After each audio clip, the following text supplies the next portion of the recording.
আমি যেভাবে হাতে নিচ্ছি এভাবে নেবেন, নেওয়ার পর এভাবে নিয়ে স্কিনে তুমি চোখের এরিয়া ঠোঁটটা বাদ দিয়ে এভাবে ফেসে ড্যাপ করে দাও। সেরামটা আমি ড্যাপ করে দিলাম, দেওয়ার পর আমি এটা ভালো করে ব্লেন্ড করে দিচ্ছি এবং এটা চট করে এটা পুরোপুরি কিন্তু একদম তোমার স্কিনের সাথে পেনিট্রেট হয়ে যাচ্ছে। এবং অবশ্যই মানে তুমি এই যে ওশিয়া হার্বালসের যে ফাইটোডার্মার যে রেঞ্জটা তুমি ইউজ করবে, কারণ যে সেরামগুলো ইউজ করবে তার আগে 3খানা আমাদের ফেস ওয়াশ এসছে, ডার্মার ফেস ওয়াশ।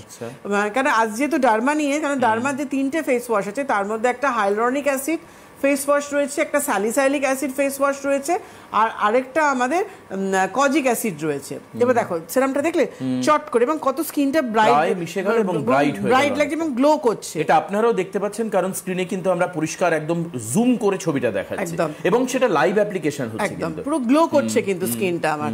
এবং এটা এত সফট লাগছে, আমি নিজে ইউজ করেছি, আমি নিজে ফিল করছি যে এত স্কিনটা সফট লাগছে।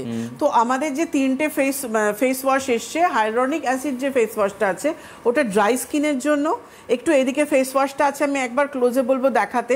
হাইলোরনিক অ্যাসিডটা হচ্ছে তোমার ড্রাই স্কিনের জন্য, স্যালিসাইলিক অ্যাসিডটা যেটা রয়েছে ওটা অয়েলি স্কিনের জন্য এবং অ্যাকনি প্রোন স্কিনের জন্য।